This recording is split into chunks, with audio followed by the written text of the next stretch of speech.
সম্প্রতি রাজধানী সহ দেশের বিভিন্ন এলাকায় আইন শৃঙ্খলা পরিস্থিতি অবনতি ঘটেছে। বেড়েছে চুরি, ডাকাতি, খুন ও ধর্ষণের মতো ঘটনাও। এবার অপরাধ দমনে বিভিন্ন আবাসিক এলাকা, মার্কেটগুলোতে নিরাপত্তার স্বার্থে অক্সিলারি পুলিশ ফোর্স নিয়োগ দিয়েছে ঢাকা মেট্রোপলিটন পুলিশ। বেসরকারি এই নিরাপত্তা কর্মীরা কতটুকু ক্ষমতা পাবেন, বিস্তারিত থাকছে জান্নাতুন নাহার জেরির রিপোর্টে।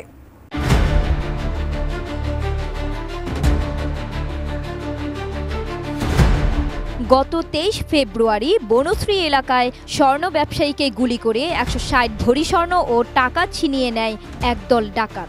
ঘটনাটি বিভিন্ন মিডিয়ায় এবং সোশ্যাল মিডিয়ায় ব্যাপক প্রচার হলে মানুষের মধ্যে নিরাপত্তাহীনতা সৃষ্টি হয়।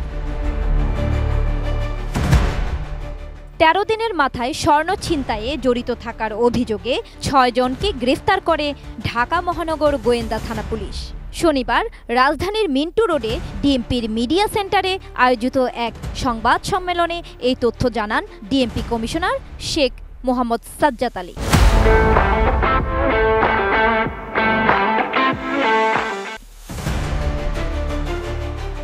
নগরবাসীকে নিরাপত্তা দিতে বেসরকারি নিরাপত্তা কর্মীদের ক্ষমতা দিয়ে পুলিশ সহায়ক হিসেবে নিয়োগ দেওয়া হচ্ছে বলে জানিয়েছেন ঢাকা মহানগর পুলিশের কমিশনার শেখ মোহাম্মদ সাজ্জাদ আলী। তিনি জানান, ঢাকার শপিং মল ও এলাকা ভিত্তিক প্রাইভেট নিরাপত্তা ব্যবস্থার দায়িত্ব পালনে অভিজ্ঞদের পুলিশ সহায়ক হিসেবে নিয়োগ দেওয়া হচ্ছে। আইন মোতাবেক পুলিশ অফিসার যে দায়িত্ব পালন করেন সেই একইরূপ দায়িত্ব পালন করবেন। যে কোনো ব্যক্তিকে ওনারা গ্রেফতারের ক্ষমতা পাবেন এবং সাথে সাথে পুলিশ অফিসারকে আইনগতভাবে যে প্রোটেকশন দেওয়া হয়েছে ওনারা সেই প্রোটেকশনটা পাবেন। এই কার্যক্রম আমি শুরু করেছি। আমার মেট্রোপলিটন পুলিশের আইন বলে অক্সিলারি পুলিশ ফোর্স হিসাবে নিরাপত্তা যারা প্রাইভেট নিরাপত্তার লোকেরা আছে ওনাদেরকে আমি নিয়োগ দিচ্ছি এবং তাদের হাতে একটি ব্যান্ড থাকবে যে সহায়ক পুলিশ কর্মকর্তা এবং আইন মোতাবেক উনি যে কোনো ব্যক্তিকে গ্রেপ্তারের ক্ষমতা পাবেন। রাজধানীর বিভিন্ন স্থানে মব জাস্টিসের নামে লুটপাট ভাঙচুরের বিষয়ে ডিএমপি কমিশনার জানান, যে কোনো জায়গায় অভিযান পরিচালনা করার দায়িত্ব আইন শৃঙ্খলা বাহিনীর।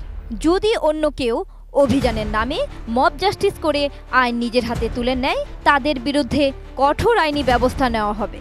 এই ব্যাপারে ডিএমপি কমিশনার কঠিনভাবে শক্ত। আমরা এই ব্যাপারে কঠিনভাবে শক্ত এবং 2-3টি ঘটনা যেটি হয়েছে আমি কঠিন মামলা নিয়েছি। আইনের সর্বোচ্চ ধারা প্রয়োগ করে তাদের বিরুদ্ধে আমি মামলা নিয়েছি। আমি এটা দিয়ে এটাই বোঝাতে চেষ্টা করতেছি, দৃষ্টান্তমূলক ব্যবস্থা নিয়ে চেষ্টা করতেছি বোঝানোর যে এই ধরনের কাজ আপনারা করবেন না, আইন আপনারা কেউ হাতে তুলে নেবেন।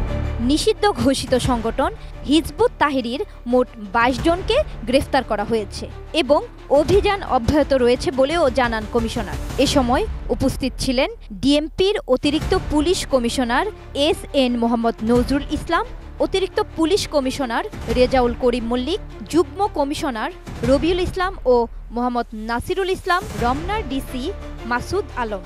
একই সাথে রাজধানীর আইন শৃঙ্খলা রক্ষায় রাজধানীবাসীকে এগিয়ে আসার আহ্বান জানান ঢাকা মহানগর পুলিশ প্রধান। জান্নাতুন নাহার জেরি, এটিএন নিউজ।